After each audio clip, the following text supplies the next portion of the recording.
इस इमारत के उतले हिस्से ते जान लगे हाँ, देखते हैं कि उतले हिस्से किहड़ी खूबसूरती दे नाल काम नूं कीता गया है। सो बने रहो मेरे नाल।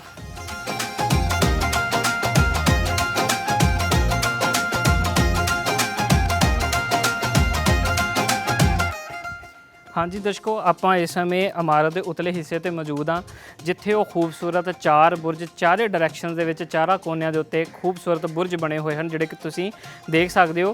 कि दर्शकों सब तो पहले दसदा चलां कि बारादरी की शक्ल के जिहड़े बने हुए ये बुरज बहुत ही कमाल दे हैं, जिहड़े कि घट्टो घट्ट 450 साल का समा लंघण के बावजूद भी अपने उस हालत दे विच मौजूद हैं। और एक गल इत्थे बड़ी देखण योग है कि जेकर आपां गल करिए इतिहास दे विच जाइए तो सानूं किते भी किसी इमारत दे विच सरीए का काम नज़र नहीं आता।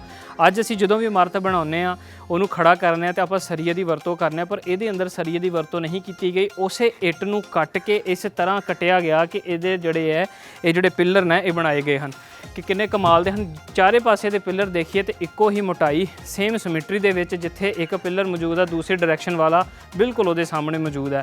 तो बहुत ही कमाल का एक खूबसूरत जो डिज़ाइन पेश कर रहा है ये जोड़ा चार बुरज। तो ये कारागरी देख सकते हैं कि उस वक्त के जोड़े कारीगर सी उन्होंने किस कदर महारत को इस्तेमाल करते हुए।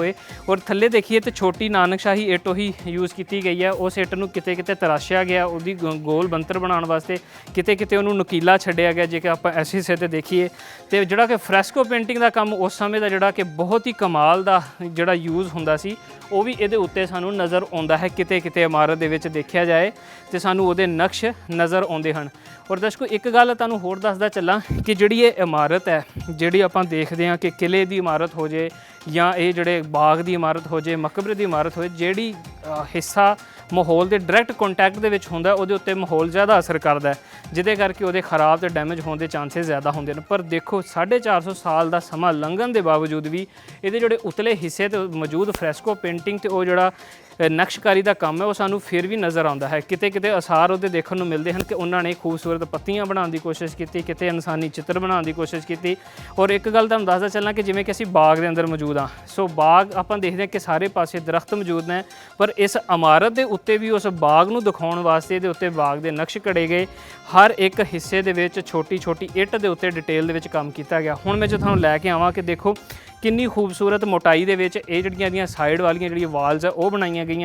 उहदे उत्ते देखो कि पत्तियां दे शक्ल दे जिहड़े डिज़ाइन है वो साइनोसाइडल वेव की शक्ल दे विच बनाए गए। चारे हिस्सों के विच इदां ही डिज़ाइन बने हुए हैं। और जिद्दां दा तुसीं ये पिलर इत्थे मौजूद हुण देख रहे हो, इदां दे ही ये सारे जिहड़े बुरज ने चारे पासे इदां दे बुरज मौजूद है, जिहदे उत्ते खूबसूरत गुंबद बनया होया। थल्ले पासे आइए तो मुरब्बी शक्ल दे विच उहदियां साइड वाल्स बनिया हुई हैं, फिर खूबसूरत शेड बनी हुई है। मतलब जेकर इत्थे बंदा खलोवे तो इत्थे हवा का जिहड़ा संतुलन है वो भी बड़ा कमाल दा है। मतलब इस इमारत इस हिस्से दे विच हवा होर तरह की लगती है, जेकर असीं इत्थे खलो के देखिए तो इत्थे हवा होर तरह का एहसास महसूस होता है। इसी तरह अगर मैं चलते जावां तुहानूं दूसरे बुरज वाली साइड ते लैके जावां तो तुसीं फर्क नहीं करोगे कि मैं एक बुरज तो दूसरे बुरज की तरफ जा रहा। जिवें दी सिमिट्री उत्थे है उवें दी सानूं सिमिट्री इधर नज़र आउंदी है, बिल्कुल इक्को जैसा काम होया। और जेकर गल करते चली कि इहदे उत्ते आउण दा रस्ता तो मुख्य दरवाजे हैं, एक वो वाला पासा जिथों आप उत्ते आ सकते हैं, एक बिल्कुल यह दरवाज़ा जिथों पौड़ियाँ चढ़ के असीं उत्ते आ सकते हैं। पर एक गल होर भी है कि जिहड़ियां पौड़ियाँ बनाईयां इदां गईयां कि एक टाइम दे विच इक्को ही बंदा इहनूं उत्ते आ सकता है तो एक ही बंदा थल्ले जा सकता, मतलब दो बंदियां दा गुजरना मुश्किल है। दर्शकों इस ही इमारत के उतले पासे देखिए तो एक खूबसूरत थड़ा जहा बनया होया।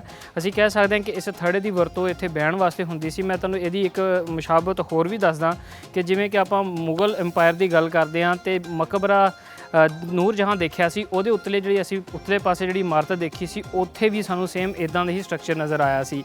और एक गल होर है कि जदों भी बाग की कंस्ट्रक्शन की जाती है तो बाग के मुख्य जिहड़े दरवाजे है वो इन्ने खूबसूरत ढंग नाल बनाए जाते हैं कि वही एक पूरी वड्डी बिल्डिंग का नज़ारा पेश करते हैं। इस तो इलावा बाग के अंदर कोई दूसरियां बिल्डिंगां नहीं बनाई गई सवाए ज़ेबुल निसार दे मकबरे तो इलावा। दर्शकों 450 साल पुरानी बनी ये खूबसूरत इमारत जिन्हों तुसीं हुण देख रहे हो, ये उत्ते हवा का खूबसूरत नज़ारा है।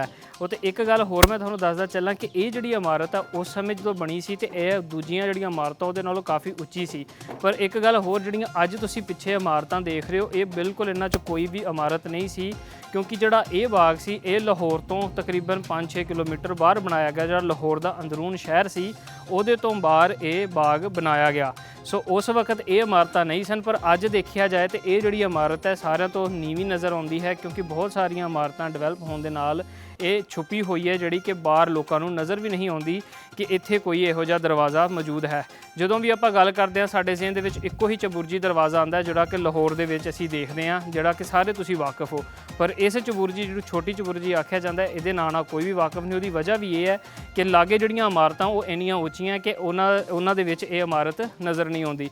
ਪਰ ਜਦੋਂ ਅਸੀਂ ਇੱਥੇ ਆ ਕੇ ਦੇਖ ਰਹੇ ਹਾਂ ਤੇ ਇੱਥੇ ਵੀ ਆ ਕੇ ਸਾਨੂੰ ਇਤਿਹਾਸ ਦੀ ਉਹੀ ਸੁਗੰਧ, ਉਹੀ ਮਹਿਕ ਨਜ਼ਰ ਆਉਂਦੀ ਹੈ, ਜਿਹੜੀ ਅਸੀਂ ਸ਼ਾਹੀ ਕਿਲੇ ਦੇ ਵਿੱਚ ਚਲੇ ਜਾਈਏ ਜਾਂ ਕਿਸੇ ਵੀ ਹੋਰ ਐਸੀ ਮੁਗਲ ਸਲਤਨਤ ਦੀ ਬਣੀ ਇਸ ਇਮਾਰਤ ਦੇ ਵਿੱਚ ਚੱਲ ਜਾਈਏ, ਜਿਹੜੀ ਉੱਥੋਂ ਸਾਨੂੰ ਇਤਿਹਾਸ ਦੀ ਖੁਸ਼ਬੂ ਮਹਿਸੂਸ ਹੁੰਦੀ ਹੈ, ਇੱਥੋਂ ਵੀ ਸਾਨੂੰ ਉਹੀ ਚੀਜ਼ਾਂ ਨਜ਼ਰ ਆਉਂਦੀਆਂ ਹਨ। ਇਸ ਪਾਸੇ ਦੇਖੀਏ ਤਾਂ ਖੂਬਸੂਰਤ ਦਰਖਤ ਲੱਗੇ ਹੋਏ ਹਨ। ਪੁਰਾਣੇ ਵਕਤ ਦੇ ਦਰਖਤ ਨਹੀਂ, ਇਹ ਬਾਅਦ ਦੇ ਦਰਖਤ ਹਨ। ਪਰ ਇੱਕ ਨਜ਼ਾਰਾ ਇਹ ਵੀ ਪੇਸ਼ ਕਰਦੇ ਹਨ ਕਿ ਜਦੋਂ ਅਸੀਂ ਬਾਗ ਦੀ ਗੱਲ ਕਰਦੇ ਹਾਂ ਤਾਂ ਉੱਥੇ ਸਾਨੂੰ ਇੱਕ ਦਰਖਤ ਦੇਖਣ ਨੂੰ ਮਿਲ ਜੇ ਤੇ ਉਹ ਉਸ ਬਾਗ ਨੂੰ ਇਸਟੈਬਲਿਸ਼ ਕਰ ਦਿੰਦਾ ਕਿ ਵਾਕਈ ਇੱਥੇ ਉਹ ਖੂਬਸੂਰਤ ਬਾਗ ਮੌਜੂਦ ਸੀ। ਦਰਸ਼ਕੋ, ਜੇਕਰ ਮੈਂ ਮੁਗਲ ਬਾਦਸ਼ਾਹਾਂ ਦੀ ਤੁਹਾਨੂੰ ਕਾਰਾਗਰੀ ਦੀ ਇੱਕ ਬਹੁਤ ਵੱਡੀ ਮਿਸਾਲ ਇੱਥੇ ਦਿਖਾਉਣਾ ਚਾਹਾਂ ਕਿ ਤੁਸੀਂ ਦੇਖ ਸਕਦੇ ਹੋ, ਇਹ ਚਬੁਰਜੀ ਦਾ ਇੱਕ ਬੁਰਜ ਹੈ ਜਿਹਦੇ ਉੱਤੇ ਤੁਸੀਂ ਗੋਲ ਗੁੰਬਦ ਦੇਖ ਰਹੇ ਹੋ। ਅੱਜ ਇਹਦੇ ਉੱਤੇ ਸਬਜ਼ ਤੇ ਚਿੱਟੇ ਰੰਗ ਦੀ ਰੈਨੋਵੇਟਡ ਪੱਥਰ ਨਜ਼ਰ ਆ ਰਿਹਾ। ਇਸੇ ਹੀ ਗੋਲ ਗੁੰਬਦ ਦੇ ਜੇ ਥੱਲੜੀ ਗੁਲਾਈ ਦੇ ਵਿੱਚ ਦੇਖੀਏ ਤੇ ਸਾਨੂੰ ਇਤਿਹਾਸ ਦੇ ਉਹ ਖੂਬਸੂਰਤ ਨਿਸ਼ਾਨ ਨਜ਼ਰ ਆ ਰਹੇ ਹਨ ਜਿਹਨੂੰ ਦੇਖ ਕੇ ਅਕਲ ਦੰਗ ਰਹਿ ਜਾਂਦੀ ਹੈ।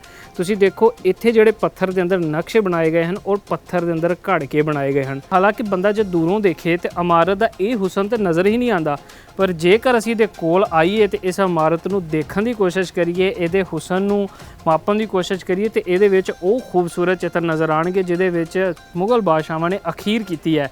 ਸੋ ਇਹ ਇੱਕ ਕਮਾਲ ਦਾ ਕੰਮ ਹੈ ਜਿਹੜਾ ਕਿ ਉਸ ਸਮੇਂ ਦੇ ਵਿੱਚ ਇਹਨਾਂ ਨੇ ਮੁਗਲ ਬਾਦਸ਼ਾਹਾਂ ਨੇ ਆਪਣੀਆਂ ਇਹ ਖੂਬਸੂਰਤ ਇਮਾਰਤਾਂ ਵਿੱਚ ਕਰਵਾਇਆ। ਇੱਥੋਂ ਮੁਗਲ ਬਾਦਸ਼ਾਹਾਂ ਦੀ ਦੂਰਅੰਦੇਸ਼ੀ ਦਾ ਪਤਾ ਚੱਲਦਾ ਹੈ ਕਿ ਖੂਬਸੂਰਤੀ ਨੂੰ ਲੈ ਕੇ ਉਹ ਕਿੱਡੇ ਉੱਤੇ ਲੈਵਲ ਤੇ ਸਨ, ਤੇ ਤਾਂ ਕਿ ਆਉਣ ਵਾਲੇ ਲੋਕ ਵੀ ਜੇਕਰ ਇਹਨੂੰ ਦੇਖਣ ਤੇ ਇਤਿਹਾਸ ਦੇ ਨਾਲ ਵੀ ਕੰਪੇਅਰ ਕਰਕੇ ਦੇਖਣ ਕਿ ਉਹਨਾਂ ਨੇ ਕਿਸ ਕਾਰਾਗਰੀ ਦੇ ਨਾਲ ਬਣਾਇਆ ਤੇ ਅੱਜ ਦੇ ਲੋਕਾਂ ਨੇ ਕਿੱਦਾਂ ਇਹਨੂੰ ਰੈਨੋਵੇਟ ਕੀਤਾ ਹੈ। ਪਰ ਇੱਕ ਗੱਲ ਮੰਨਣਯੋਗ ਹੈ ਦਰਸ਼ਕੋ, ਜਿੰਨਾ ਅੱਜ ਮਾਡਰਨ ਦੌਰ ਹੈ ਪਰ ਅਸੀਂ ਅੱਜ ਉਹੋ ਜਿਹੀਆਂ ਇਮਾਰਤਾਂ ਡਿਵੈਲਪ ਨਹੀਂ ਕਰ ਸਕਦੇ ਜਿਹੜੀਆਂ ਇਮਾਰਤਾਂ ਉਸ ਸਮੇਂ ਦੇ ਵਿੱਚ ਇਹਨਾਂ ਮੁਗਲ ਬਾਦਸ਼ਾਹਾਂ ਨੇ ਕੀਤੀਆਂ। ਤਾਂ ਇਹ ਇੱਕ ਬਹੁਤ ਵੱਡਾ ਮੂੰਹ ਬੋਲਦਾ ਸਬੂਤ ਹੈ ਉਹਨਾਂ ਦੀ ਕਾਰਾਗਰੀ ਦਾ, ਉਹਨਾਂ ਮਹਾਰਤੀਆਂ ਦੀ ਮਹਾਰਤ ਦਾ।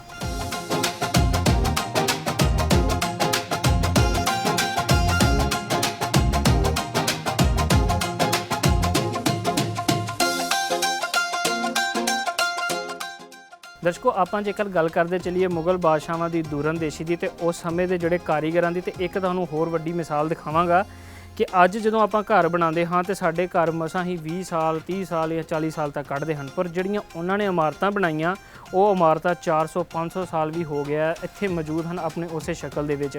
ਉਹਨਾਂ ਦੇ ਉੱਤੇ ਹਾਲਾਤ ਨੇ ਉਹਨੂੰ ਡੈਮੇਜ ਕੀਤਾ। ਪਰ ਇੱਕ ਜਿਹੜੀ ਚੀਜ਼ ਮੈਂ ਤੁਹਾਨੂੰ ਦੱਸਣਾ ਚਾਹੁੰਦਾ ਕਿ ਜਦੋਂ ਵੀ ਉਹ ਇਮਾਰਤ ਬਣਾਉਂਦੇ ਸਨ ਤੇ ਕੋਸ਼ਿਸ਼ ਕਰਦੇ ਸਨ ਕਿ ਉਸ ਇਮਾਰਤ ਨੂੰ ਕਿਸੇ ਦਰਿਆ ਰਾਵੀ ਦੇ ਇਹੋ ਜਿਹੀ ਥਾਂ ਦੇ ਉੱਤੇ ਕੰਢੇ ਤੇ ਬਣਾਇਆ ਜਾਏ। ਉਹਦੀ ਵਜ੍ਹਾ ਇਹ ਸੀ ਕਿ ਹਵਾ ਦੇ ਵਿੱਚ ਨਮੀ ਹੋਵੇ, ਨਮੀ ਜਿਹੜੀ ਇਮਾਰਤਾਂ ਦੇ ਨਾਲ ਇੰਟਰੈਕਟ ਕਰੇ ਤੇ ਇਸ ਇਮਾਰਤ ਨੂੰ ਖਰਾਬ ਨਾ ਕਰੇ।